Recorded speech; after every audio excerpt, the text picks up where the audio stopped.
வணக்கம் அண்ணா. இப்போ இருக்க இளைஞர்கள்லாம் வந்து நடிகர்கள் கட்சி தொடங்கிட்டாங்க அப்படின்னு சொல்லிட்டு அவங்கள பிரபலத்துக்காக கட்சி கொள்கைகள் பார்க்காம போய் சேர்றாங்க. இது பற்றிய உங்களுடைய கருத்து, இந்த சூழலை எப்படி நம்ம மாற்றலாம்? உட்காருங்க, நான் சொல்கிறேன். தமிழன் ஏன் அடிமையானான் அப்படிங்கிற நூலில் நம்ம ஐயா காப்பா அரவாணன் அவர்கள் தமிழர்கள் அடிமையானதற்கு ஒரு காரணம் சொல்கிறாங்க. தன்னிடத்தில் இருப்பதை விட பிறரிடத்தில் இருப்பது உயர்ந்தது என்கிற இழிவான சிந்தனை. இப்போ நம்ம மொழியை விட ஆங்கிலம் அறிவுன்னு நினச்சிட்டு இருக்கிற மாதிரி ஒரு உதாரணம் சொல்கிறேன். ரெண்டாவது, தன்னின பகை. நான் உயர்ந்த சாதி, அவன் தாழ்ந்த சாதி என்று ஒருவரை ஒருவர் தாழ்த்தி வீழ்த்தி கொள்கிற தன்னின பகை. மூணாவது, போர்க்குணம் இன்மை. முதலில் பண்பட்ட இனம் போர்க்குணமற்று போகும். அந்தனால இவன் போர்க்குணமற்று போயிட்டான். எதாக இருந்தாலும் சகித்துக்கிறான். விடுப்பா எதுக்குப்பா பிரச்சனை, விடுப்பா எதுக்குப்பா பிரச்சனைன்னு எல்லாற்றையும் சகித்து அடிமையாயிட்டான். அடுத்தது அவர் சொல்கிறது அளவு கடந்த திரைக்கவர்ச்சி. இந்தியாவில் இத்தனை மாநிலம் இருக்குது, எல்லா மாநிலங்களிலும் திரைப்படம் இருக்குது, சினிமா இருக்குது. ஆனால் இந்த நிலத்தில் மட்டும்தான் திரைப்படத்தில் நடித்தால் மட்டுமே நாடாள போதும், அதற்கான தகுதி வந்து விடுதுன்னு எண்ணுகிற எண்ணம் இருக்குது. பொழுதுபோக்குங்கிறது வாழ்க்கையின் பயணத்தில் ஒரு சற்று இளைப்பாறுதல் தான். உங்களுக்கு விளங்குதுன்னு நினைக்கிறேன். அந்த இளைப்பாறுதலே முழு நேரமும் ஒரு வாழ்க்கையை ஆயிர முடியாது. இப்போ பொழுதுபோக்கு அப்படிங்கிறது ஒன்று பாருங்கள். பொழுதுபோக்கிலும் கேளிக்கையிலும் நாட்டம் கொண்ட ஒரு இனத்தின் மக்களை புரட்சிக்கு ஒருபோதும் தயார் செய்ய முடியாது. அருகில் இருக்கிற கேரளாவில் மம்முட்டி மோகன்லாலை விட சிறந்த நடிகர்கள் உண்டா? ஏன் அவங்க கட்சி தொடங்கலை? மம்முட்டிக்கிட்ட இதே மாதிரி ஒரு ஊடகவியலாளர் கேட்குறார், நீங்கள்லாம் ஏன் அரசியலுக்கு வர்றதில்லைன்னு. எங்கள் நாட்டு மக்கள் இளைஞர்கள் திரையரங்குகளில் தங்கள் தலைவர்களை தேடுவதில்லையே என்று போயிட்டார். பிரேம் நசீர் உங்களுக்கு தெரியுமா? மலையாளத்தின் உச்ச நட்சத்திரம், சூப்பர் ஸ்டார். 500 படங்களை முதலில் நடித்தவர் அவர்தான். அவர் காங்கிரஸில் இருந்தார். மேடையில் பேசும்போது பிரேம் நசீர் பேசுகிறார். காங்கிரஸ் கட்சியில் கூட்டத்தில் இருக்கிற எந்திரிச்சவன்லாம் அவரை உட்கார சொல்லு அப்படின்னு சொல்கிறான். பக்கத்தில் இருந்த ஒரு தலைவர் ஒளி வாங்கிக்கிட்ட போய், ஹே அமைதியார் உட்கார், அவர் எவ்வளோ பெரிய நடிகர் தெரியுமா அப்படின்னு சொல்கிறார். அவன் சொல்கிறான், அதனால தான் சொல்கிறேன் அவரை உட்கார சொல்லு, பக்கத்தில் இருக்கிற பேர் சொல்லுன்னு. உனக்கு புரியுதா? அவனை போய் நடிக்கிற வேலையை பார்க்க சொல்லு அப்படின்னு. இந்த பிரேம் நசீர் லட்சக்கணக்கான ரசிகர்களெல்லாம் வர சொல்லிட்டார். எதுக்கோ பிரேம் நசீர் சேட்டன் கூப்பிடுறாருன்னு கூட்டிட்டான். மேடையில் நான் ஒரு கட்சி ஆரம்பிக்க போகிறேன்றாரு. செருப்பு கழட்டி வீசிட்டான். நடந்தது, இறங்கி போயிட்டார். இது வரைக்கும் இவனுக்கு அந்த எண்ணம் வரல. ஆனால் இங்கே ஒரு அறிவார்ந்த தமிழ் சமூகம், ஆகப்பெரிய சான்றோர்கள், அறிஞர்கள், அவ்வளவு பேர் பிறந்த ஒரு இனத்தில் பிறந்த இவன் பொழுதுபோக்குக்கும் கேளிக்கைக்கும் அவ்வளவு முன்னுரிமை கொடுக்குறான். இது என்ன பண்ணணும்னா, எடுத்தவொடனே இதை எப்படி வீழ்த்துறது அப்படிலாம் ஒன்றும் சொல்ல முடியாது.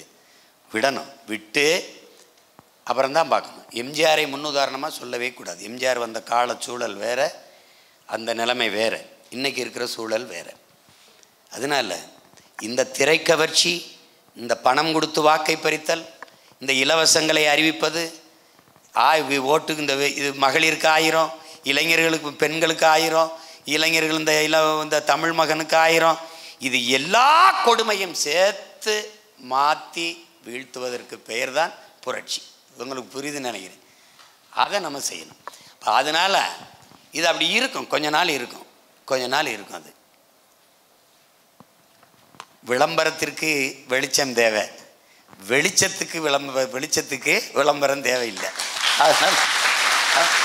அதனால் அதை போய் கண்டுக்கிற வேண்டியதில்லை. என்னை கேட்டாங்க, எப்படிங்க அது அப்படின்னு. பொழுதுபோக்கு தளத்தில் தலைவனை தேடுகிறவன் என்னை நாடமாட்டான், தேடமாட்டான். போராட்ட களத்தில் தலைவனை தேடுகிறவன் என்னை தேடுவான். காத்தடிக்கும் திசையெல்லாம் பறந்து செல்கிற பதர்கள் அல்ல என் வாக்காளர்கள். புயலே அடித்தாலும் அதே இடத்தில் நகராமல் நிற்கிற உயர்ந்த தூய நெல்மணிகள் தான் என்னுடைய வாக்காளர்கள். கொள்கையற்ற அரசியல் அதுவும் பாவம்ங்கிறார். 10 பாவம் சொல்கிறாரு காந்தி. அதில் கொள்கையற்ற அரசியலும் பாவம் தாங்கிறார். அதனால் அதையும் ஒரு கை பார்ப்போம். எவ்வளவோ பார்த்துட்டோம், அதையும் பார்த்துருவோம். சிவனா, நானும் உங்களை நேசிக்கிறேன். I love you. மீட்டும் திருநெல்வேலியில் இருந்தாரோன்னா நம்ம ஒரு பெரிய கேள்வி. மாத்தூர் தொட்டிப்பாலத்துக்கு போவேன். அப்போ காமராஜரையா பெருமையை பேசிகிட்டே இருப்போம் நாங்கள் பசங்களாம். தஞ்சாவூர் கோயிலுக்கு போகும்போது அங்கே நம்ம சோழனோட கட்டிக்கிடைகளை எவ்வளோ பெருமையாக பேசுவோம். அதேமாதிரி இந்த திராவிட அரசியல் சாதனை பேசும்போது இந்த டாஸ்மாகில் அதெல்லாம் குடிக்கிறத பற்றி நம்ம பேசுவோம். அதுவே நான் மலை பாதுகாப்பு, மொழி பாதுகாப்பு, தமிழ்நாட்டை தமிழ் ஆளன்னு எங்கேயா இதாக பேசிட்டோம்னா, நீ சீமான் கட்சா, நாம் தமிழர் கட்சான்னு என்ன கேட்பாங்க. அந்தளவுக்கு ஒரு வரலாற்றை நீங்கள் மாற்றிட்டீங்க. வாழும்போதே எல்லோரும் உங்களை பற்றி பேச அளவுக்கு எங்களை மாற்றி வச்சுருக்கீங்க. கேள்வி என்னென்னா, ஒரு 5 தலைமுறை தாண்டி இப்போ நாங்கள் உங்களை சமகாலத்தில் வாழ்கிறோம். ஒரு 5 தலைமுறை தாண்டி சீமான் இப்படி செஞ்சிட்டாரு, சீமான் இப்படிலாம் செஞ்சிட்டாரு அப்படின்ட்டு உங்களை பற்றி ஒரு தலைமுறை பேசுது. நீங்கள் அதை எந்த மாதிரி சாதனையாக அவங்கள்ட்ட கொண்டு போய் சேர்ப்பீங்க? உங்கள் சாதனையில் முதன்மையான சாதனை எதுவாக இருக்கும்? அந்த மக்கள், அந்த எங்களை மாரி ஒரு தலைமுறை உங்களை பற்றின முதன்மையான சாதனையை எதுவாக பேசணும் அப்படின்னு நீங்கள் ஆசைப்படுத்தீங்க? சீமானனை இதை செஞ்சிட்டாருடா அப்படின்னு அந்த தலைமுறை எங்களை மாதிரி இப்போ பேசணும்னா உங்கள் சாதனை எதுவாக இருக்கணும் முதன்மையான சாதனையா? நன்றிண்ணா. ஐ லவ் யூண்ணா. அதாவது ஒரு கனவு, ஒரு புனிதமான கனவு. அது என்னுடையது இல்லை, என் தலைவனோடதும் இல்லை. பல ஆயிரம் ஆண்டுகளாக எங்கள் முன்னவர்கள் தூக்கி சுமந்து வந்த கனவு. அரசியல் பிழைத்தோருக்கு அறம் கூற்றாகும் என்று சொன்னது தமிழ்தான்.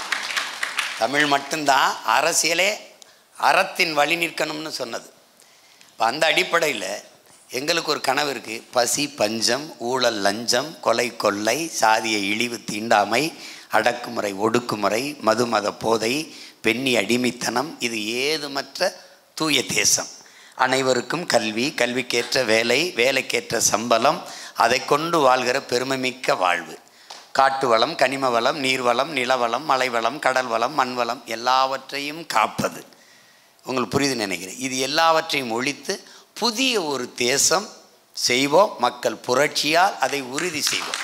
ஒரு காலம் வரும்போது நீ கேரளாவுக்குள்ள போ, காலி இடம் என்ற ஒன்று இருக்காது. எம்டி லேண்டு அப்படின்னு இருக்குல்ல, அது இருக்காது. நாம் வரும்போது நீ சாலையில் பயணிச்சின்னா இதுவரை பார்த்த நாடு இருக்காது. பூமியின் சொர்க்கமாக மாறும். எப்படி மாறும்னா, இப்படி நீ திரும்பி பார்த்தீங்கன்னா ஒன்று காடு, இல்லைன்னா ஆடு மாடுகளின் மேய்ச்சல் நிலம், இல்லைன்னா வேளாண் செய்கிற விளை நிலம், இல்லைன்னா ஏரி, குளங்கள், நீர்த்தேக்கங்கள். மேலே இருந்து நீ பார்த்தீன்னா தேகத்தில் தேமல் இருக்கிற மாதிரி என் பூமி தாயின் தேகத்தில் நீர் தேமல்கள் அங்கே அங்கே அங்கே அங்கே திட்டு திட்டாயிருக்கு. நீ எதையும் சொல்ல முடியாது. தூய காற்று சுவாசிக்க, தூய நஞ்சில்லா உணவு, அதுவே எம் கனவு. தூய காற்று, குடிக்க நல்ல நீர், படிக்க நல்ல கல்வி, பார்க்க வேலை, எரிக்க தடையற்ற மின்சாரம், நடக்க நல்ல பாதை, இது எல்லாம் நம்முடைய கனவு. இப்படி ஒரு தேசத்தை நீ திரும்பி பார்க்கும்போது சிங்கப்பூரை படைச்ச லீ குவான் யூ ஞாபகத்துக்கு வரானோ இல்லையோ, தமிழ்நாட்டு பிள்ளைகளுக்கு சீமான் ஞாபகம் வருது. புரியுதா? என் மகனுக்கு வருதோ இல்லையோ, என் மகளோட மகள்களுக்கு வரும். எங்கள் தாத்தா அப்படி பண்ணிருக்காண்டா, அப்படி பண்ணியிருக்கான் பாரு அப்படி. புரியுதா? காமராஜர் பேரே இல்லாமல் ஒழிப்போம். தாத்தாவை மிஞ்சிட்டாயா பேரன், என்னையா அவருக்கு தாத்தா காமராஜர் என்ன எங்காலும் எப்படி பண்ணியிருக்கான்னு தெரியுங்களா? அப்படி சொல்கிற மாதிரி பண்ணிடுவோம். போட்டி போடுவோம். ஏன்னா நீங்கள் தான் நல்லாட்சி கொடுப்பீங்களா? சரி வாங்க போடுவோம். அப்படி போடுவோம். நம்மளால் முடியாதா என்ன? என்னோட கேள்வி என்னன்னா,